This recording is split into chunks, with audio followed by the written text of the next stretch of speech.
uma vez, bem forte. O Pai nos deu o reino. Você sabia disso? Que o Pai nos deu o reino? Que o Abba, o Deus, o Criador dos céus e da terra, Ele nos deu o reino. A Convenção G12 está, nesse ano de 2018, ela está sobre o tema Venha o Teu Reino, né?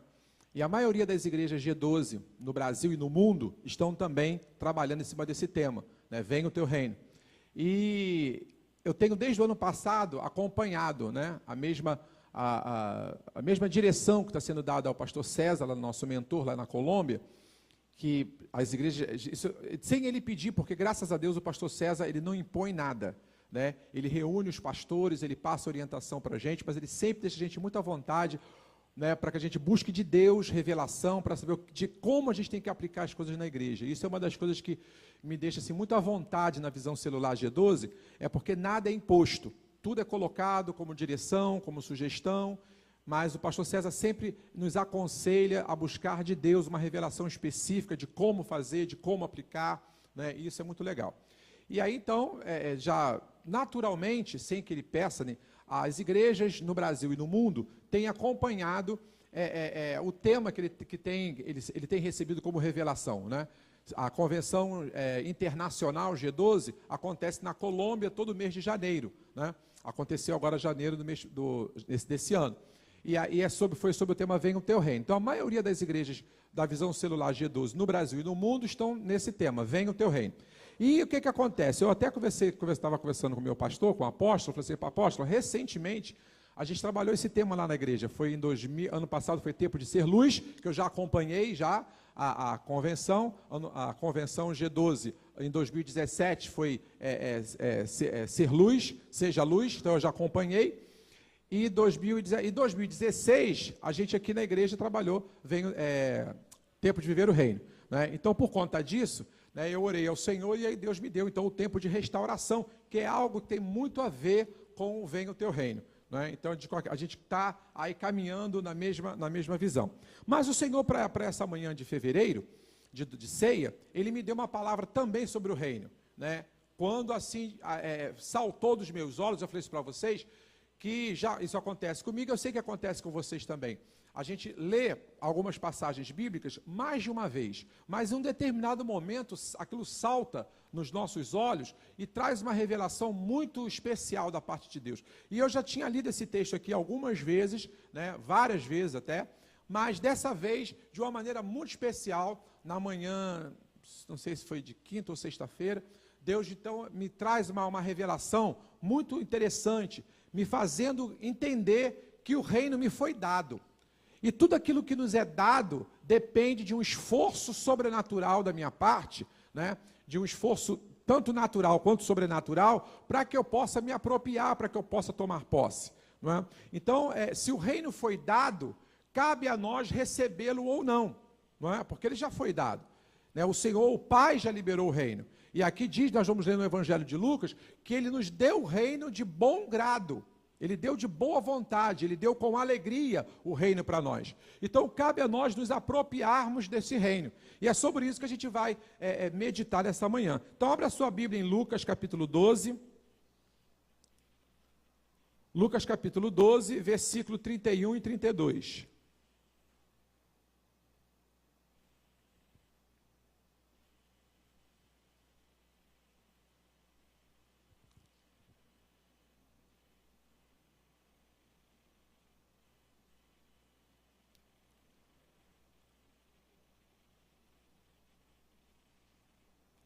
Lucas 12, versículo 31 e 32. Amém?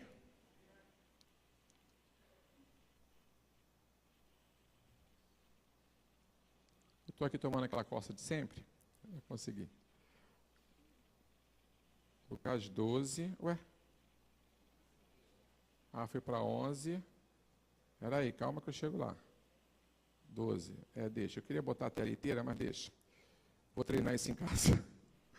12, 31, 32. Amém? É um texto bastante conhecido. Jesus ensinando aos seus discípulos, ele diz assim, buscai, pois, em primeiro lugar, o reino de Deus e todas as demais coisas vos serão providenciadas. Tem uma versão que fala, serão acrescentadas, né? Buscai, pois, em primeiro lugar o reino de Deus, e todas as demais coisas, todas, sem exceção, vos serão providenciadas. É o versículo 32, né? Nada temais, pequeno rebanho, pois de bom grado o Pai vos concedeu o seu reino. Vamos ler todos juntos o 32? Nada temais, pequeno rebanho, pois de bom grado o Pai vos concedeu o seu reino. Mais uma vez, nada temais, pequeno rebanho, pois de bom grado o Pai vos concedeu o seu reino. Então está aqui a palavra, o Senhor, né, ensinando aos seus discípulos, exatamente o que o Espírito Santo nessa manhã quer também nos ensinar e fazer a gente se apropriar disso. Que o Pai se agradou em dar o seu reino a um pequeno e simples rebanho. Estudando esse texto, eu fui fazer uma pesquisa nos originais, e pelos originais, pela tradução original, esse pequeno rebanho não se refere à quantidade, não é? Ou à estatura, não está se referindo à estatura, mas quando fala pequeno rebanho, está falando de um rebanho muitas das vezes desprovido, de um rebanho simples, de um rebanho sem recursos, de um rebanho que não tinha condições de ter um reino, de um rebanho que não tinha condições de estar apropriado de um reino. Mas aqui o Pai se agradou a dar a estas pessoas que têm essa simplicidade, que têm esse coração simples, que têm esse coração humilde, que têm esse coração de servo, que têm esse coração de dependente, amém? É nesse sentido que que Jesus aqui fala de pequeno rebanho. Não é porque é um reino de anãos, né? É um reino de estatura, pequenos de estatura, mas pequeno no sentido de condições, né? Condições técnicas, condições até financeiras, né?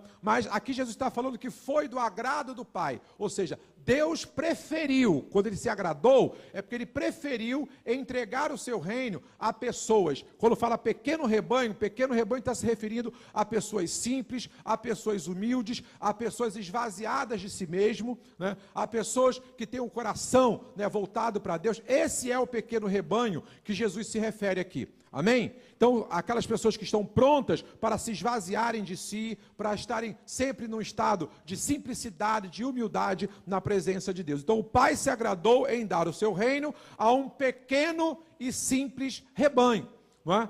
Entre tantos reinos que se tinha na terra, não é? Porque quando você fala do reino de Deus, nós estamos falando do reino do Pai, do reino espiritual. Mas entre tantos reinos geográficos já existentes aqui na terra, que tinham naquela época, né, o próprio Império Romano, na época que Jesus está dando esse ensino aqui, o Império Romano era o império que dominava, né, todo o mundo. Então o Império Romano era um império totalmente com condições, não é isso? Condições técnicas, financeiras, tinha toda a condição de assumir o reino de Deus. Não é? Mas Deus não dá o reino dele para um império que tinha condições, que tinha condições técnicas, condições financeiras para estar levando o reino de Deus. Não é isso? O Senhor vai dar o reino dele para um pequeno rebanho. Uma vez eu ouvi o apóstolo Luiz Hermínio falando uma coisa que me chamou a atenção, que ele diz que chamado é você estar fazendo algo que você não tem competência, com o dinheiro que você não tem, num lugar que você não sabe. Mais ou menos isso que ele fala, né? E é mais ou menos isso mesmo que acontece. Quando Deus chama a gente, Ele não chama a gente pela competência, Ele não chama a gente pela condição financeira, Ele não chama a gente por causa do recurso, Ele chama a gente sem ter nada disso.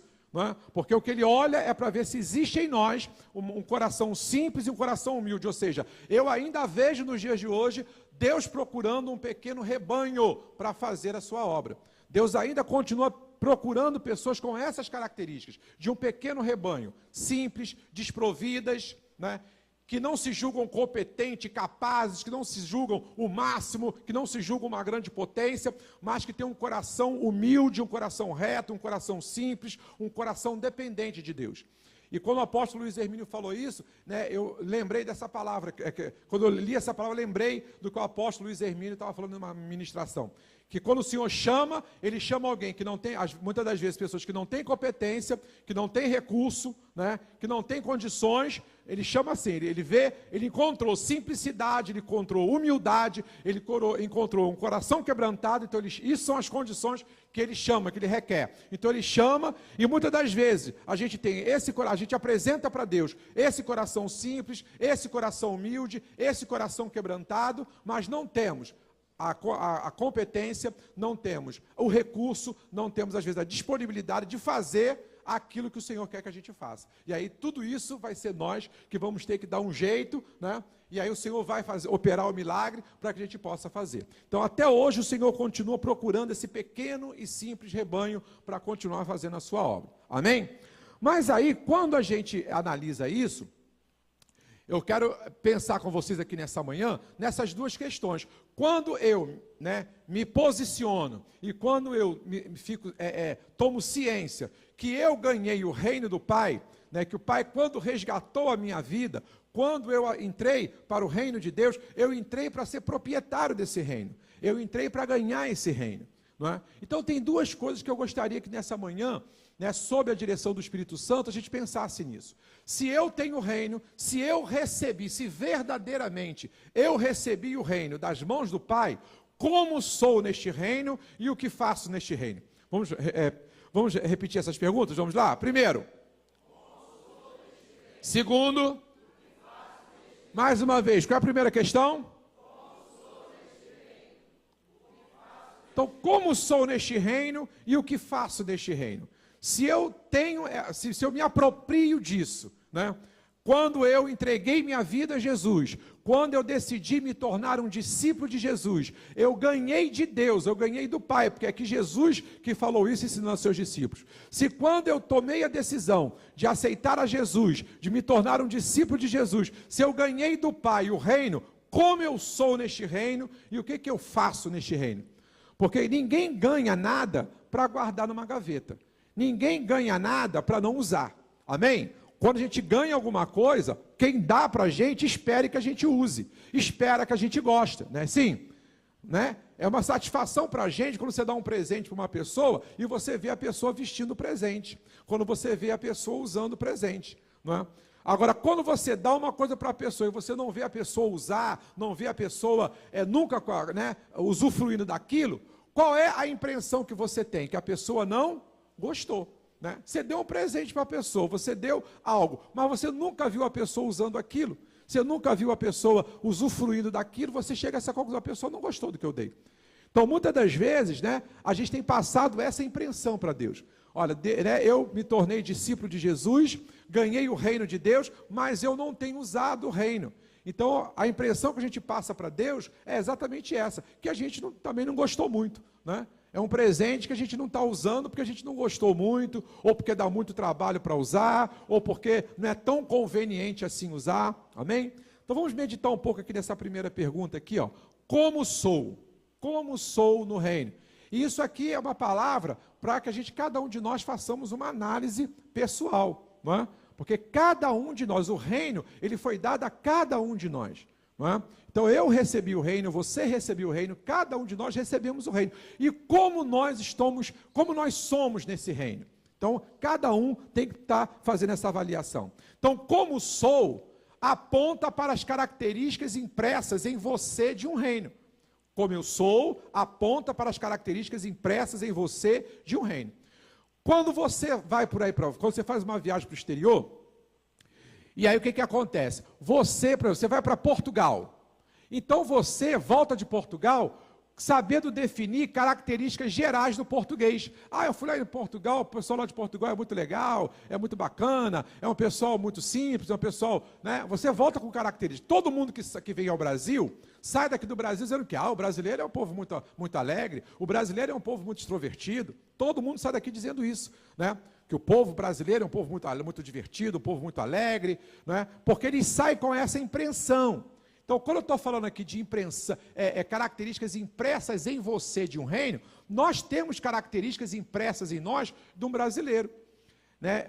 Um casal de conhecidos foi para os Estados Unidos, e aí chegou lá, matriculou a filhinha na escola.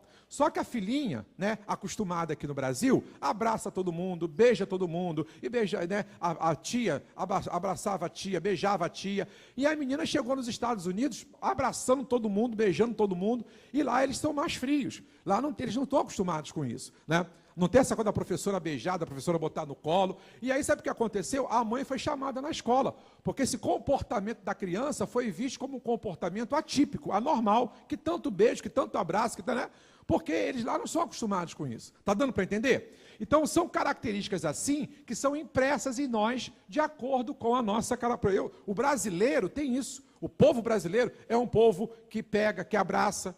Você vai nos Estados Unidos, você vai na Europa, o pessoal falta, na hora que você vai apertar a mão, faz assim, ó, falta pegar aqui na pontinha do dedo, né? É um povo eles são muito distantes, são muito frios, não tem essa coisa caliente do brasileiro que abraça, que beija, que agarra, como é que vai, fulano? E aqueles abraços de dar tapa nas costas, não é? Então, o que acontece? Isso são características impressas. Um povo alegre, um povo divertido, não é? Então, assim como nós temos as características impressas em nós, como brasileiros, nós também devemos ter características impressas em nós de pessoas que fazem parte do reino de Deus. Amém? Nós não ganhamos o reino? Se nós ganhamos o reino, fazemos parte desse reino. E aí, como nós somos nesse reino? Nós temos que ter as características do reino. Quando se fala do povo de Deus, quais são as características que se esperam ver impressas em todos aqueles que fazem parte do reino de Deus? E aí eu coloquei algumas coisas ali. A primeira coisa que a gente faz, que caracteriza, né, a pessoa como participante de um reino, é o idioma, não é?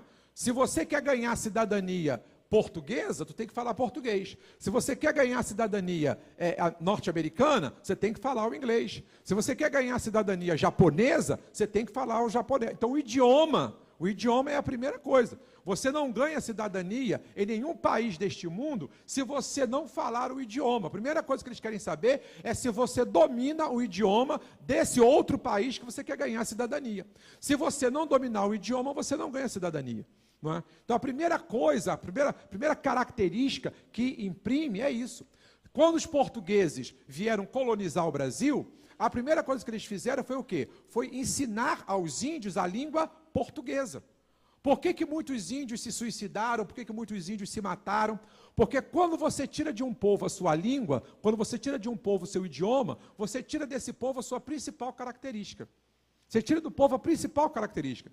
E aí foi exatamente o que deixou muitos índios na época, foram muitos índios que se suicidaram. Quando você vai estudar a história do Brasil, não essa que os livros contam, mas a real história do Brasil, como de fato aconteceu, a colonização dos portugueses foi uma coisa muito perversa. Os portugueses colonizaram o Brasil de maneira muito perversa. Os índios que já moravam aqui, que já eram residentes aqui, eles foram massacrados pela ação dos portugueses. E uma das coisas que massacrou o povo indígena foi negar a eles o direito de usar a sua própria língua.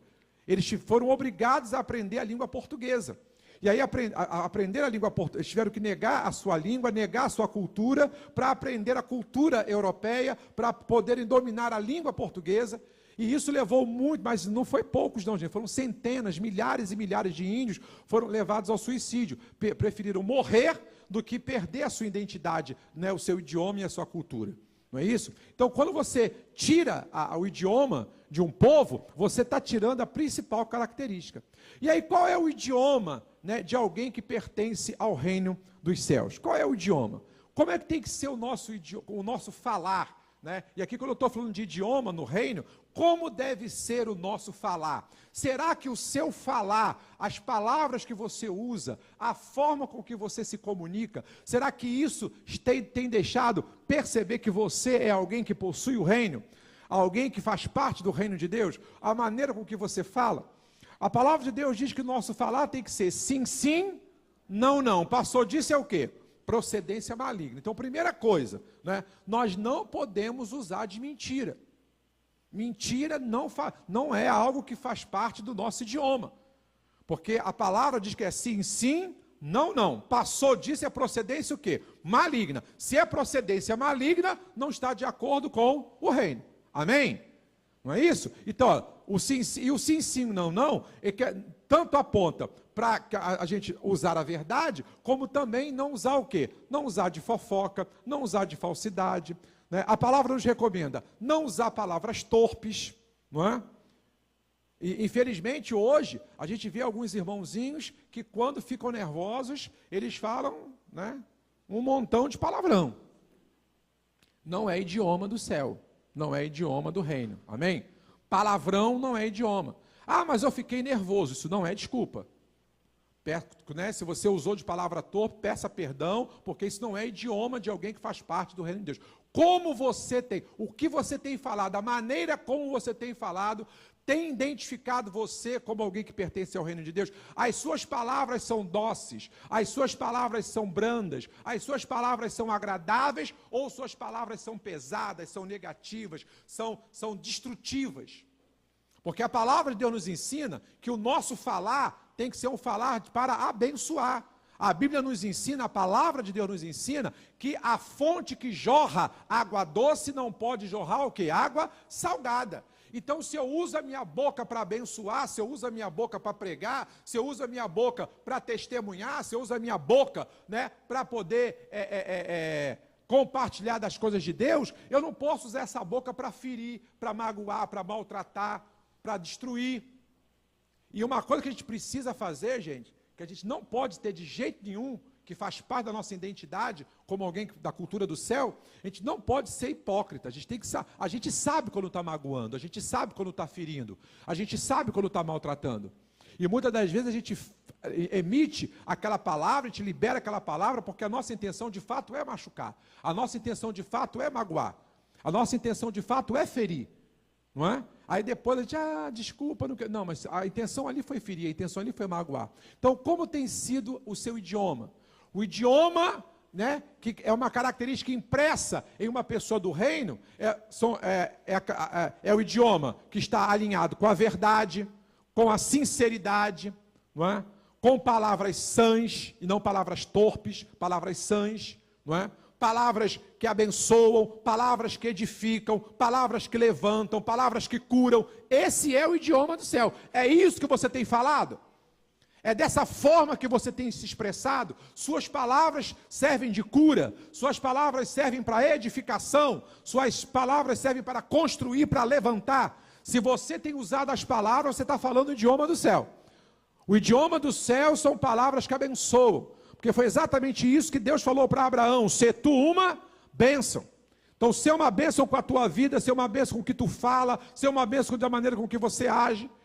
Então, a gente precisa entender se o nosso idioma, porque veja bem, como um cidadão do reino de Deus, como alguém que faz parte do reino de Deus, eu tenho que ter um idioma de alguém que faz parte, não é? Se eu moro na França, é natural que eu fale o quê?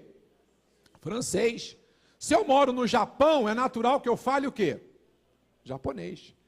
Então, se eu sou residente, né? Se eu sou um cidadão do reino, se eu tenho o reino de Deus e eu recebi esse reino, né? O Pai me deu esse reino com alegria, o Pai me deu esse reino com bom agrado, né? Se eu recebi esse reino, eu tenho que ter um idioma, assim como o francês, né? Assim como o cara lá da França fala o francês, assim como o cara lá do Japão fala o japonês, eu, como alguém que recebi o reino, eu tenho que falar o idioma do reino. E o idioma do reino são palavras que abençoam, que curam, que edificam, palavras sãs, palavras verdadeiras, palavras desprovidas de maldade. Porque quantas vezes nossas palavras são peçonhentas, palavras carregadas de maldade. Tiago fala sobre a língua algo extraordinário. Ele diz que assim como o leme, né, ele controla um navio, a língua também controla o corpo todo. Tem gente que não consegue controlar um pedacinho de órgão desse aqui, ó, que está dentro da boca. Não sabe controlar isso aqui. Porque se você prestar atenção, a língua é um pedaço de órgão que tem aqui, ó, né? E tem gente que não consegue controlar se você não tem controle sobre esse pedaço de órgão seu, não é? E aí você acaba usando a sua língua para ferir, para machucar, para mentir, para caluniar, para difamar, para fazer fofoca, para fazer intriga. Se você usa esse pedaço de órgão para isso, você não está falando o idioma de alguém que recebeu o reino. Amém? Quantos aqui receberam o reino? Então diga assim: o meu falar é do céu. Você pode aplaudir o Senhor?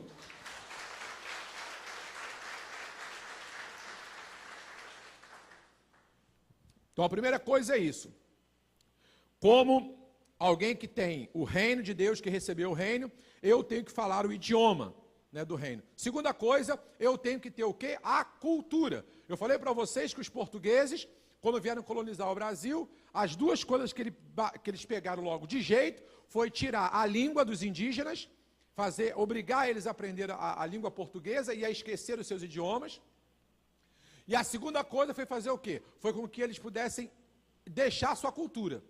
Deixar sua cultura. Hoje, toda a entidade que trabalha com a evangelização dos índios ensina o povo de Deus ir lá pregar o evangelho, mas deixar o índio com cocá, deixar o índio com pena, deixar o índio com pintura.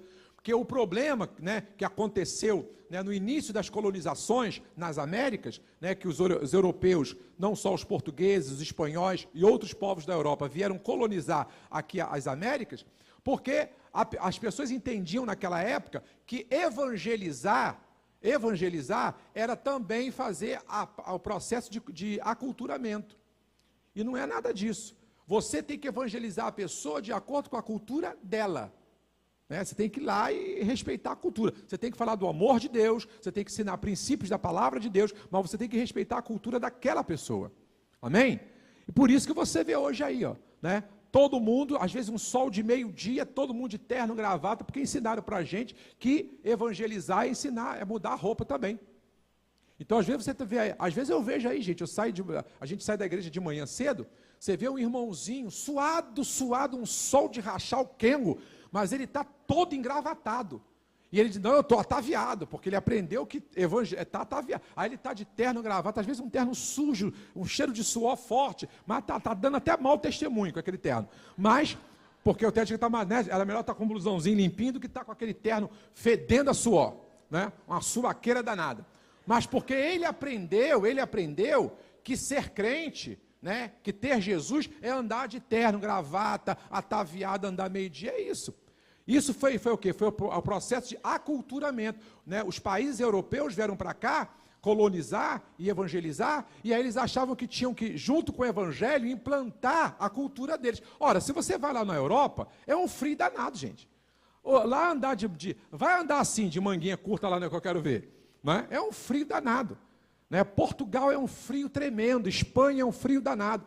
É evidente que lá eles andam todos engravatados, eles andam cheios de roupa, porque isso faz parte da cultura, por causa do frio. Aí eles vieram para cá, acharam a gente muito pelado. Né? Aí então começaram a botar roupa, e tome roupa, tome roupa, tome roupa. E aí tem gente que não paga os outros, que dá cheque sem fundo, que é falso, que é picareta, mas anda todo engravatado. Que aprendeu que isso que é ser cristão. Não é? Então a segunda coisa que nós temos que ter impressa em nós é a cultura do reino. E a cultura do reino não tem a ver com vestimenta. A cultura do reino não tem a ver, né, com aspectos exteriores. A cultura do reino tem a ver com o espírito. Né? Aquilo que você é como pessoa, como é que as pessoas têm visto a sua prática. O que você tem impresso em você como cultura do reino. Né?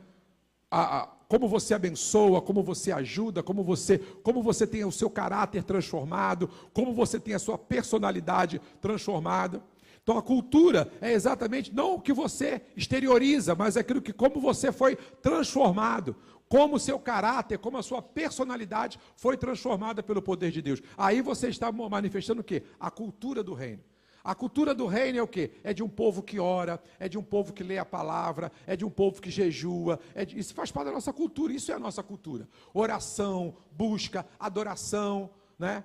Como é que a gente identifica a cultura de alguém que pertence ao reino de Deus? Alguém que tem prazer em adorar o Senhor, que tem prazer em tomar a ceia do Senhor, que tem prazer em estar em comunhão com os irmãos, que gosta de orar, que gosta de ler a palavra. Isso são as evidências culturais de alguém que faz parte do reino de Deus.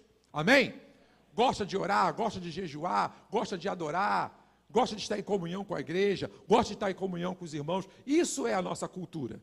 Né? A cultura não tem a ver com traje. Evidentemente que quando você lê a palavra de Deus, a única recomendação que a gente vê na palavra de Deus é que os trajes têm que ser trajes com decência, que nós devemos nos vestir com decência, ponto, acabou. Você não vê outros tipos de recomendação na palavra sobre vestimenta, né, no Novo Testamento, recomendações neotestamentárias, que não sejam para que nós estejamos vestidos com ordem e decência.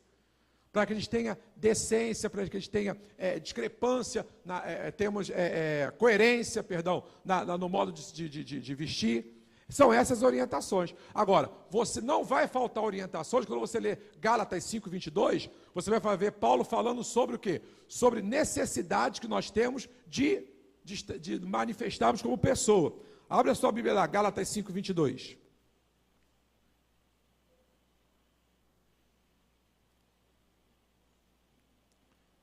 Olha o que o Senhor nos recomenda aqui. O que Paulo fala sobre características daqueles que têm o fruto do Espírito, pessoas que pertencem, que têm o reino de Deus. Entretanto, o fruto do Espírito olha só, qual é a cultura? Vamos ler todos juntos? Qual é a cultura? Amor, alegria, paz, paciência,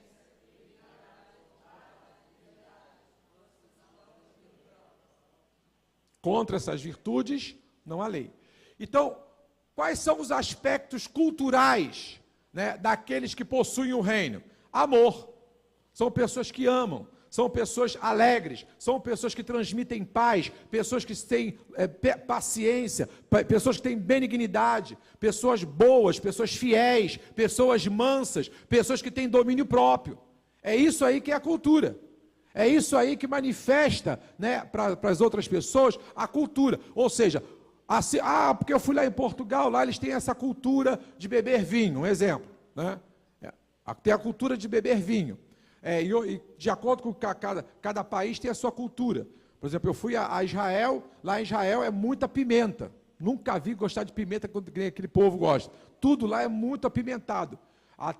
De manhã, até o pão que eles fazem tem pimenta. É tudo com muita pimenta. É da cultura deles, não é? Eles comem aquilo sem nenhum problema. Não é? Então, você vai, às vezes, você visita países, né, fora do Brasil, você vai a outros países, você encontra o quê? Características culturais na alimentação, né, no modo de se comunicar, tem as características culturais deles. Não é? E aí, como é que as características culturais do povo de Deus, elas são vistas?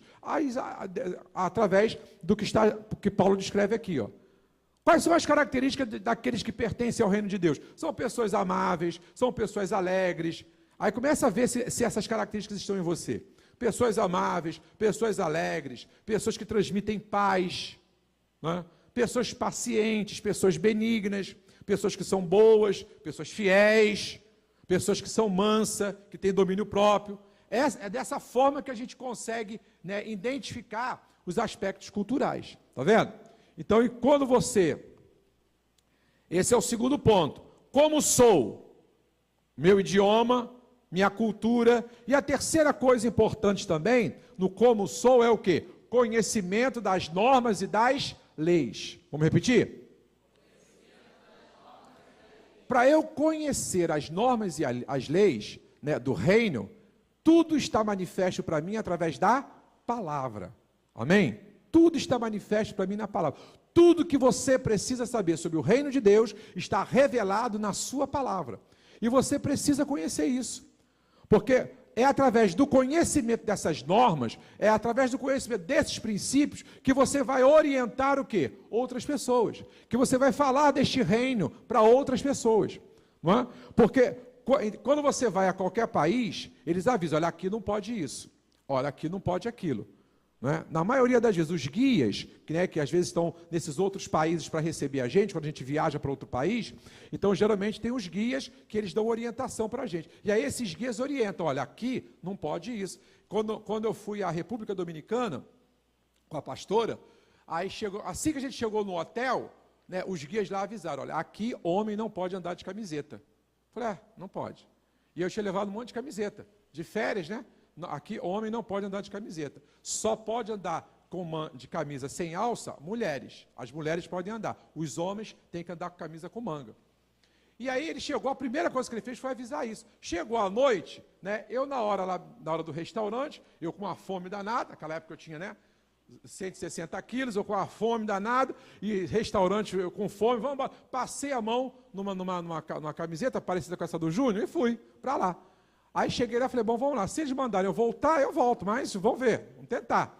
E aí eu fui tentar para ver, gente, fui barrado mesmo.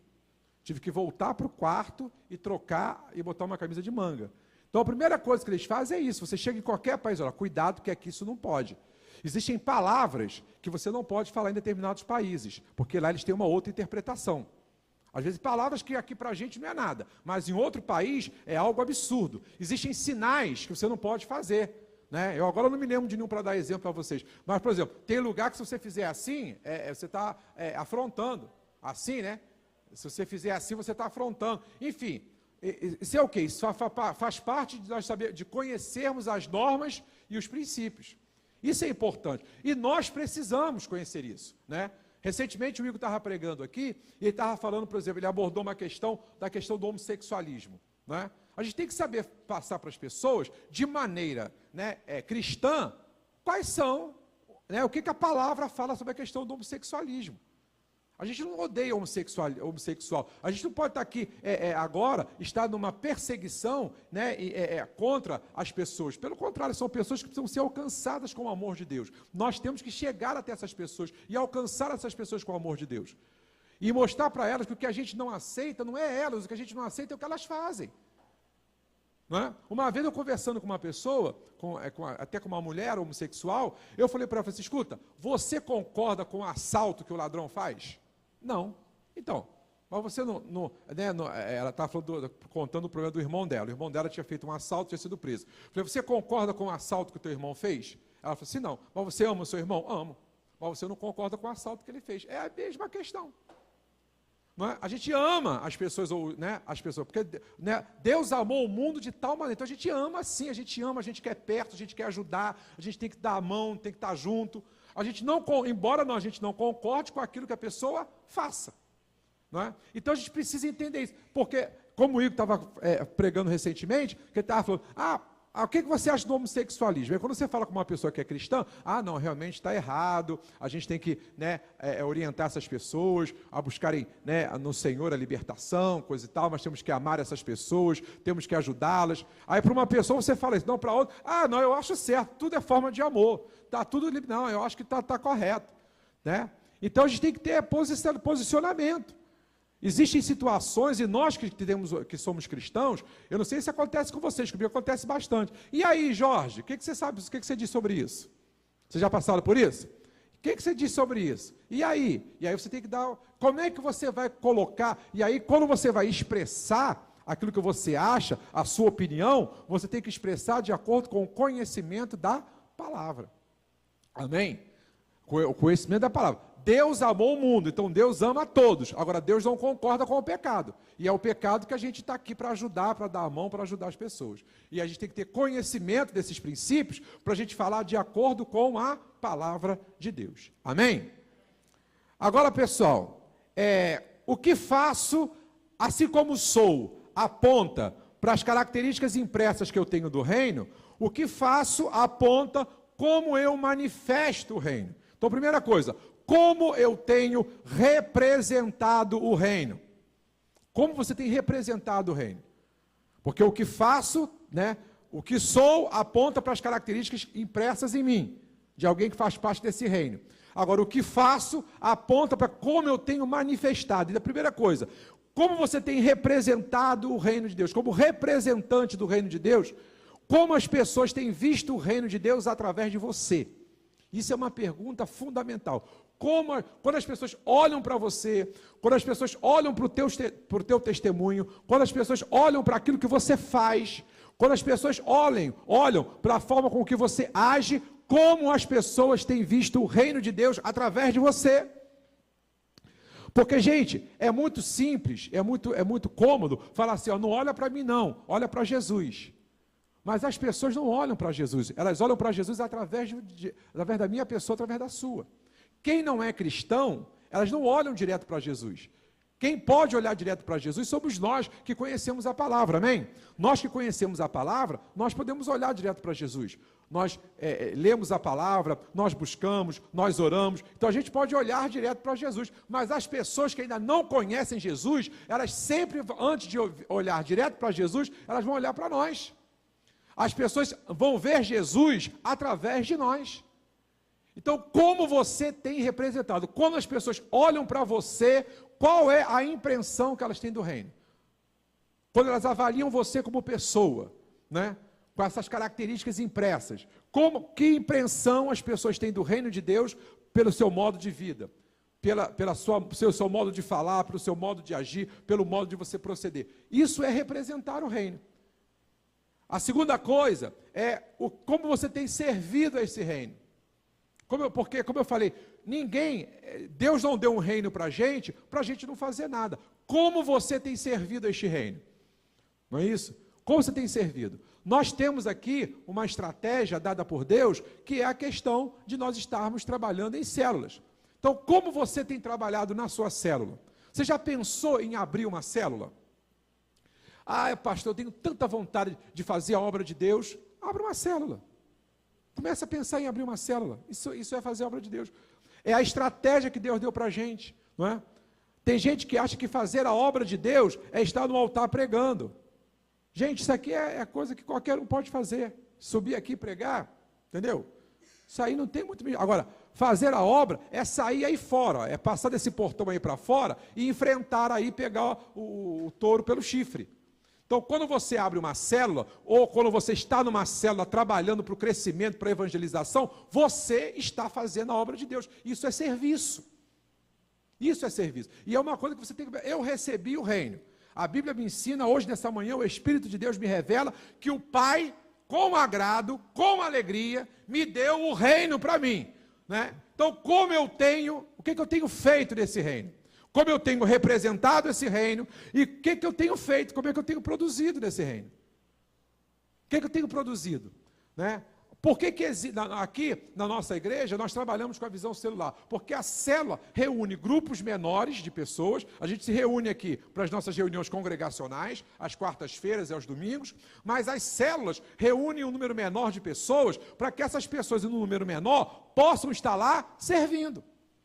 Então, de que maneira você tem produzido? O que a tua célula tem produzido? A gente já aprendeu que célula significa o quê? Célula significa o quê? Esse dedo é o quê?